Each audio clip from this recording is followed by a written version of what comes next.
Hello class, welcome back to biology classroom. তো আশা করি তোমরা ডিজিটাল মাধ্যমে পড়াশোনা ভালোই করছো, ভালোই চালাচ্ছ।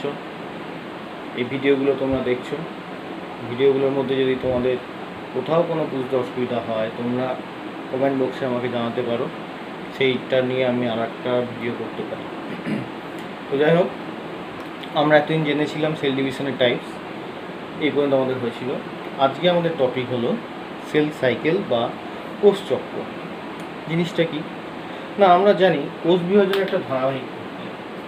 যে ধারাবাহিক প্রক্রিয়ার মাধ্যমে একটা জনিত্রী কোষ থেকে অপত্য কোষ সৃষ্টি হয়, সেই অপত্য কোষটা আবার পরবর্তী ক্ষেত্রে বিভাজিত হয়ে নতুন অপত্য কোষ সৃষ্টি করে।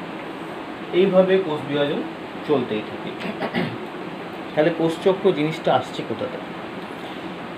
কোনো একটা অপত্য কোষ উৎপন্ন হওয়ার পর সেই কোষটা পুনরায় বিভাজিত হওয়া পর্যন্ত এই কোষটার মধ্যে নানান ধরনের পরিবর্তন ঘটে এবং সেই পরিবর্তনগুলো একটা চক্রাকার পথের মাধ্যমে ঘটে। এই চক্রাকার পথটাই হলো কোষচক্র বা সেল ডিভিশন। তাহলে কি কোষচক্র যদি কাকে বলে, এই সংজ্ঞা বলতে হয়, তাহলে কি বলব? যে প্রক্রিয়ায় কোনো একটি অপত্য কোষ সৃষ্টি হওয়ার পর থেকে ক্রমাগত বৃদ্ধিপ্রাপ্ত হয় এবং বৃদ্ধিপ্রাপ্ত হওয়ার পর পরিণতি লাভ করে, পরিণতি লাভের পর সেই কোষটি বিভাজিত হয়। এই পর্যন্ত ওই কোষটির মধ্যে যে চক্রাকার পথে কোষটি এই পরিণতি প্রাপ্ত ঘটে তাকেই আমরা বলবো কোষ চক্র। তাহলে বোঝা গেল, কোষ চক্র নান আদার দেন একটা কোষ তার পরিণতি প্রাপ্তি হয়, পরিণতি প্রাপ্তি হলো তারপর কোষটা বিভাজিত হয়। তাহলে এই কোষচক্রকে আমরা কটা দশায় বিভক্ত করতে পারবো? একটা কোষ বিভাজিত হতে গেলে বা কোষচক্রের দুটো পর্যায়ে বিভক্ত। কোষচক্র দুটো দশায় বিভক্ত। একটা দশাকে বলা হয় বিশ্রামরত অবস্থায়, বিশ্রামরত অবস্থা। মানে এই জিনিসটা কি বলছে? একটা কোষ উৎপন্ন হওয়ার সাথে সাথে সে বিভাজিত হতে পারে না। সেই কোষের মধ্যে নানান ধরনের কোষ বিভাজনের জন্য প্রয়োজনীয় উপাদান সেগুলোকে সংশ্লেষ করতে হয়, অর্থাৎ সংশ্লেষের মাধ্যমে সেই কোষটার পরিণতি ঘটে। এই পরিণতি ঘটার জন্য কোষটা একটা বিশ্রামরত অবস্থার মধ্য দিয়ে অতিক্রম করে। এই বিশ্রামরত অবস্থায় কোষের এই প্রয়োজনীয় উপাদানগুলো আস্তে আস্তে সংশ্লেষিত হয়। সেই দশাটাই হলো বিশ্রামরত অবস্থা। এই সায়েন্টিফিক নেম হলো ইন্টারফেজ দশা।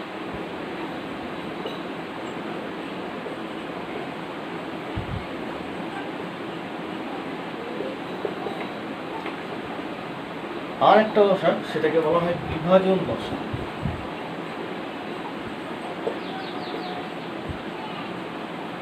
বিভাজন দশা কি না, এই দশার মাধ্যমে ওই পরিণত অপত্য কোষ থেকে নতুন অপত্য কোষ সৃষ্টি হয়, সেটাই হলো বিভাজন দশা। বিভাজন দশাকে সেই কারণে বলা হয় কোষ চক্রের জনন দশা।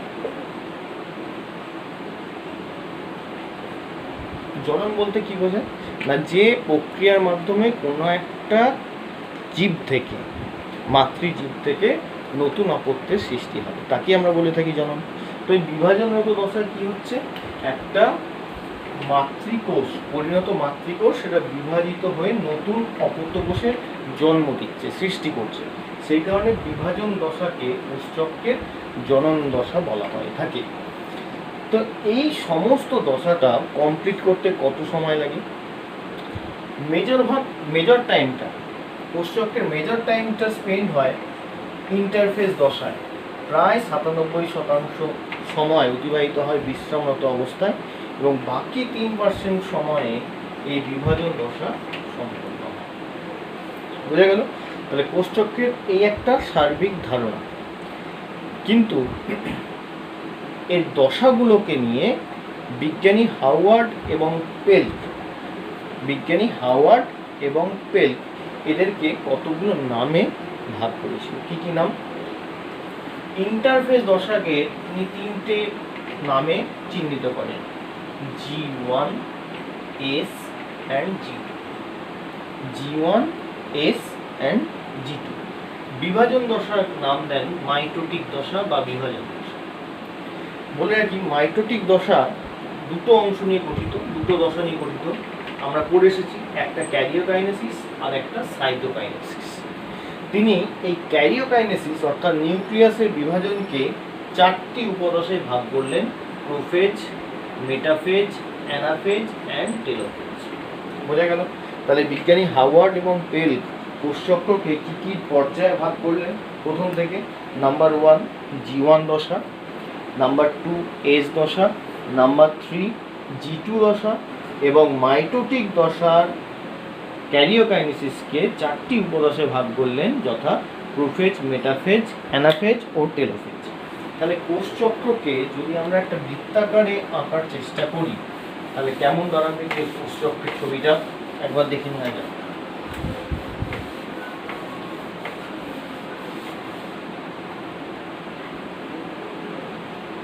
এই যদি আমার একটা সেল সাইকেল হয়, সেল সাইকেলের অনলি 3% টাইম অতিবাহিত হচ্ছে মাইটোটিক দশা, বাকি 97% সময় অতিবাহিত হচ্ছে ইন্টারফেজ দশা। তাহলে এটাকে আমরা ধরে নিলাম এটা আমার মাইটোটিক দশা, বাকি যতটুকু পড়ে রইলো সেটা আমার ইন্টারফেজ দশা। মানে ইন্টারফেজ দশাকে আবার আমরা 3টে 7 দশায় ভাগ করেছি। কি কি না বললাম, একটা G1, একটা S এবং G। মাইটোটিক দশা আবার 4টি উপদশায় বিভক্ত। কি কি?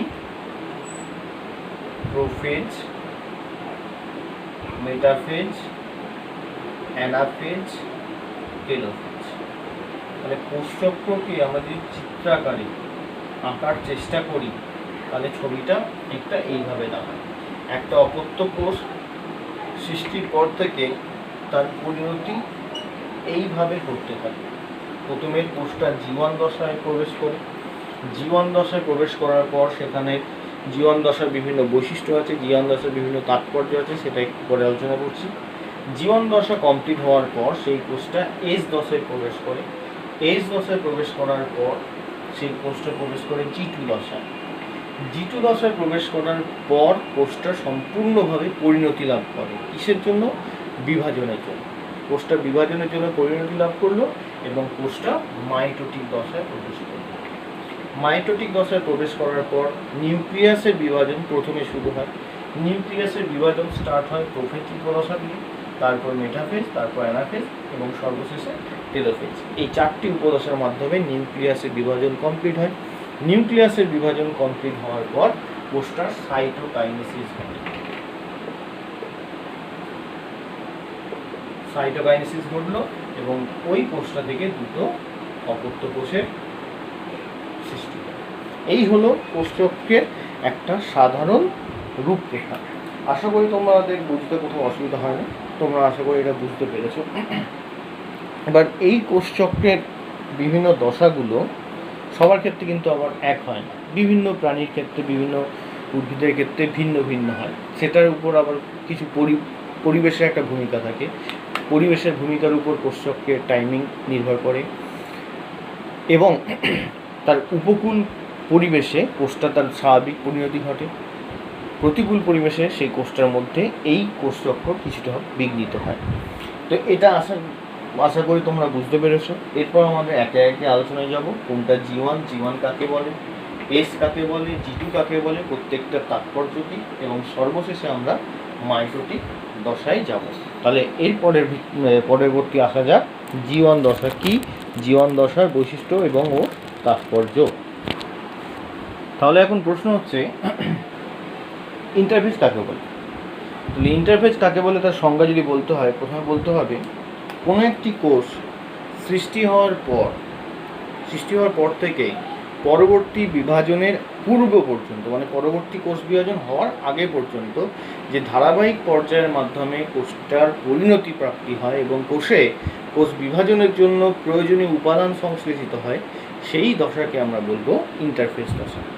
তাহলে এই ইন্টারফেস দশাকে আমরা জানলাম যে তিনটে উপদশায় ভাগ করা যায়, যথা G1, S এবং G2। তাহলে প্রথমে আসা যাক G1 দশা।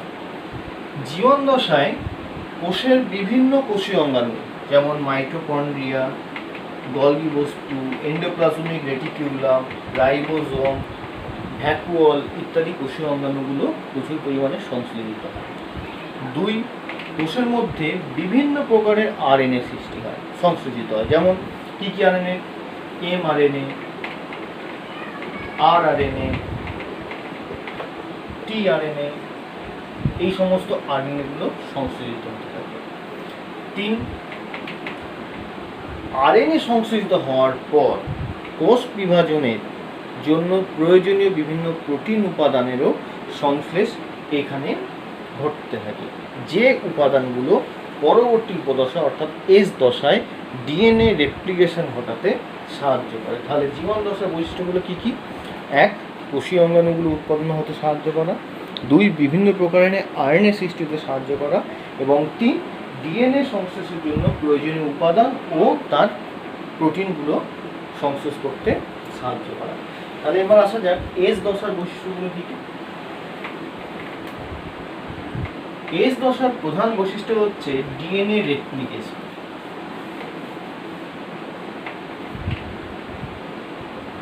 ডিএনএ রেপ্লিকেশন অর্থাৎ ডিএনএ প্রতিলিপিকরণ। কি এই ডিএনএ প্রতিলিপিকরণ? এই ডিএনএ প্রতিলিপিকরণ হচ্ছে যে প্রক্রিয়ার মাধ্যমে একটি ডিএনএ তন্তু থেকে আর একটা তন্তু সৃষ্টি হয়। বোঝা গেল? ডিএনএর একটা ডিএনএ থেকে আর একটা ডিএনএ তৈরি হওয়ার পদ্ধতিটি হচ্ছে ডিএনএ রেপ্লিকেশন বা ডিএনএ প্রতিলিপিকরণ। এই প্রতিলিপিকরণের মাধ্যমে একটা কোষের মধ্যে ডিএনএর সংখ্যা দ্বিগুণ হয়, অর্থাৎ 2C যদি ডিএনএ থাকে সেখান থেকে হয়ে যায় 4C। বোঝা গেল? তাহলে এই দশার মাধ্যমে কোষের ডিএনএর পরিমাণ দ্রুত হারে বৃদ্ধি পেতে থাকে। আর কি? পরবর্তী দশা অর্থাৎ G2 দশা। G2 দশার জন্য প্রয়োজনীয় বিভিন্ন উপাদান তথা বিভিন্ন ধরনের প্রোটিনের সংশ্লেষ ঘটে এই এস দশার মাধ্যমে। তাহলে এস দশাকে কেন সংশ্লেষ দশা বলা হয়? যদি পরীক্ষায় কোশ্চেন থাকে তাহলে কি বলতে হবে না, কোষচক্রের অন্তর্গত ইন্টারফেস দশার এস উপদশায় কোষের ডিএনএ রেপ্লিকেশন পদ্ধতিতে সংশ্লেষিত হয়, যার ফলে নিউক্লিয়াসের ডিএনএর পরিমাণ দ্বিগুণ হয়, অর্থাৎ 2C থেকে 4C। এই জন্যই ডিএনএকে বলা হয় সিনথেসিস দশা বা সংশ্লেষ দশা। বোঝা গেল? তো এই গেল আমার এস দশার বিভিন্ন বৈশিষ্ট্য। তাহলে এবার আসা যাক সবচেয়ে শেষ দশা অর্থাৎ G2 ইন্টারফেস দশার একদম শেষ উপদশা হলো G2। G2 দশা মাধ্যমে দেখা হয় কোষটা সম্পূর্ণভাবে পরিণতি প্রাপ্তি হয়েছে কিনা, অর্থাৎ কোষটা বিভাজনের জন্য সম্পূর্ণভাবে প্রস্তুত কিনা। তো সেই জন্য G2 দশা কোষচক্রের একটি অন্যতম গুরুত্বপূর্ণ দশা। কি হয় না, এই দশার একটা বৈশিষ্ট্য হচ্ছে কোনো কারণে উৎপন্ন ডিএনএ যদি ক্ষতিগ্রস্ত হয়, এটা যদি ক্ষতিগ্রস্ত হয় তাহলে এই ক্ষতিগ্রস্ত ডিএনএ মেরামতি ঘটে।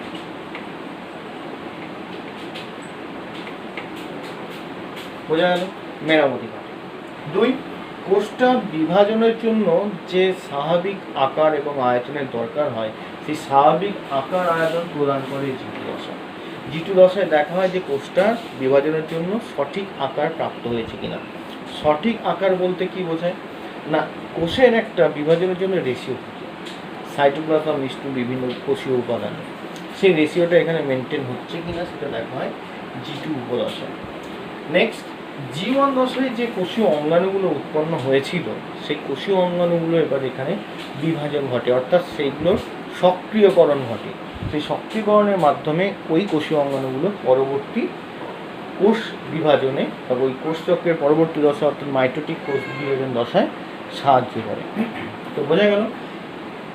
আর 4, কোষের জন্য কোষের বিভাজনের জন্য প্রয়োজনীয় যে হিস্টোন প্রোটিনগুলো আছে, কোষের আমরা জানি হিস্টোন প্রোটিনের কার্যকারিতা আমরা পড়ে এসেছি, হিস্টোন প্রোটিনগুলো এখানে সংশ্লেষিত হতে থাকে। তাহলে এই গেল আমার ইন্টারফেস দশার বিভিন্ন উপদশা এবং তাদের তাৎপর্য। সমগ্র বিষয়টাই নিয়ে হলো ইন্টারফেস দশা। তাহলে ইন্টারফেস দশা কত রকমের কাজ করে আমরা অলরেডি জানতে পারলাম। এই কারণে কোষচক্রের ইন্টারফেস দশাকে এত সময় দেওয়া হয়, এত গুরুত্ব দেওয়া হয়, কারণ কোষচক্র বিভাজিত হতে খুব কম সময় লাগে, কিন্তু কোষের এত পরিণতি ঘটতে, এত সংশ্লেষণ ঘটাতে, এত প্রয়োজনীয় উপাদান সংশ্লেষ করতে সময় অনেক বেশি লাগে। সেই জন্য ইন্টারফেস দশায় অতিরিক্ত সময় বা সময়টা বেশি অতিবাহিত হয়। বোঝা গেল আশা করি। এরপরের দশা মাইটোটিক দশায় যাব। পরবর্তী ভিডিও মাইটোটিক দশা। আশা করি তোমরা এটা বুঝতে পেরেছো। পরবর্তী ভিডিওয়ে মাইটোটিক দশা আমরা আলোচনা করব।